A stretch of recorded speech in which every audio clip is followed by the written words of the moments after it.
All right, so part two, we got cut off. So let's talk about the grading procedures and expectations.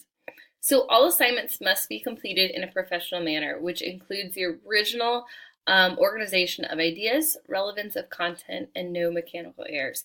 At this level, we're expecting a high quality of writing and completion from all of our students. If you scroll a little bit lower, you will see your grading and the grading points and their equivalents.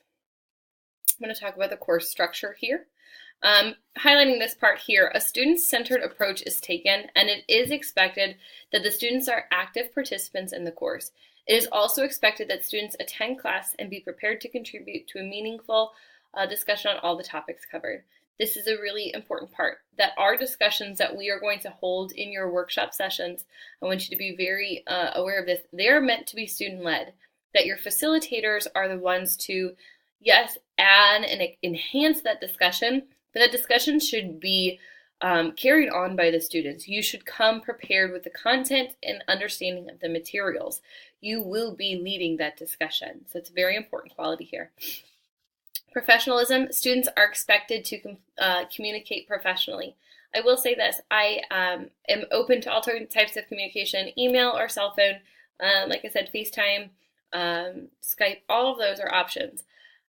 It is very important that you guys communicate with us. You need to advocate for yourselves and communicate when there's concerns or issues or questions. Attendance is, again, I'm going to hit on this one again, it's very big and it's important. It is expected that you are present for each of the classes. Because of the hybrid nature of this course and the limited face-to-face meeting times, it is essential that you attend every class. In the rare and extreme occasion, the facilitator may excuse an absence. These are extreme occasions, so family emergency, health concerns, please communicate those with us. It is expected that these absences are used for valid reasons, such as illnesses or emergencies only, and that you request emergencies only, and that you request an excused absence in a timely fashion prior to the class taking place. Each absence is therefore will automatically result in a 5% subtraction from your grade. So it's very important, you guys, to be at each of our workshops. We only meet a handful of times. If you can't, we understand that there are extreme circumstances, but it is your responsibility to communicate that with us. If we don't hear from you before the class, we're marking it as an unexcused absence, but we are happy to make modifications. And the same is being said for work and communicate in that line.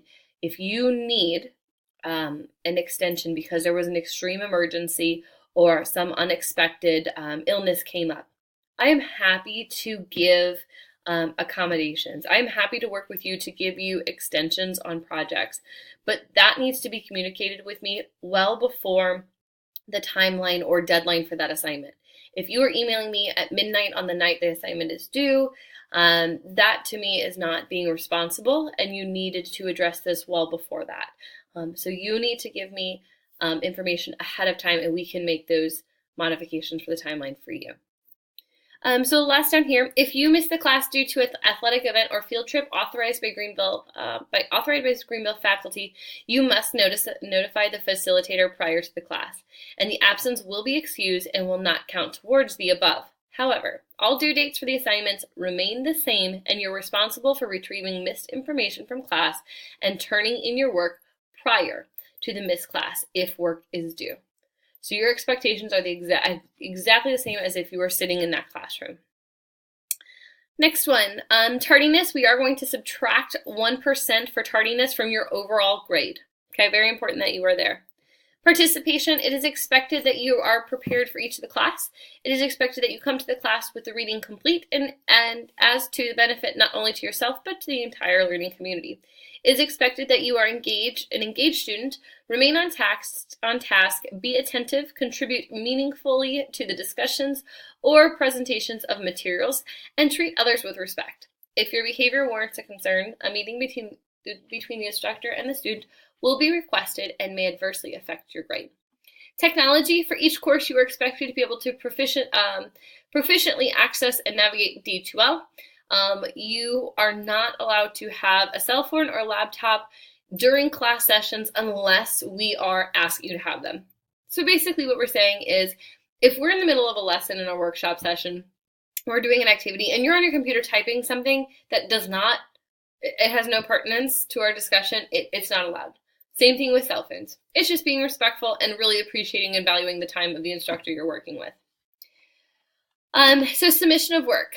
There are due dates for all assignments given in this class. The due date is the last possible day in which the work can be turned in for full credit. And after that date, all of the work submitted will be for partial credit, with an automatic deduction of 10% per day. If you miss an assignment altogether, so say you hit those allotted 9 extra days at the end, and you don't turn it in, it is a 0. Okay, you need to be responsible and keep a timely schedule for yourself. That's why we drop all those resources into the syllabus. And if you do not submit it at all, it is an overall 5% subtraction from your overall grade at the end of the semester. Very important you identify that. There is no makeup work in this course. This is something I really impress upon my students, that it's important to be responsible and make sure you're managing all of your assignments and keeping a good schedule and planner of when things are due. All written work must be done in submitted in D2L, typed on a Microsoft Word document, and we are asking for Times New Roman, double-spaced, 12 font, an APA reference style. So that's really important when we get to the essay, double-spaced, 12 times an APA. Please keep that in mind. The last one I want to mention is the Greenville Writing Standard. We expect each of our students to produce written work that is focused, well-developed, organized, and relatively free of grammatical, punctuation, and spelling errors. Papers that fall short of the standard will not be accepted. The work will be returned to the students for revision within a reasonable period of time. As you continue through the course, we also list all of the Greenville Learning Standards. You guys, this was a super fast overview of the syllabus. It is your expectation for the beginning of the course that you go through this more detailed and read the entire syllabus and come to me with any questions that you might have. Also, please don't forget your expectations to post on the 2 discussion boards introducing yourself. I'd really like if every student could drop in a picture of themselves, so that way, even though we may not know you because you may not be in our face-to-face workshops, we do have a face to a name, and we know you are a real person sitting behind the computer. You guys, this is going to be a great course, and I know syllabi sometimes can be a little overwhelming with a lot of information all at one time. But please keep this close and as a good reference material as it explains in great detail each of the assignments. Like I said, I look forward to the semester. Keep an eye out for my weekly videos. And if you have any questions or concerns, please always feel comfortable emailing or calling or texting me even. All of it works perfectly fine. Welcome to the course, you guys, and I look forward to the semester ahead.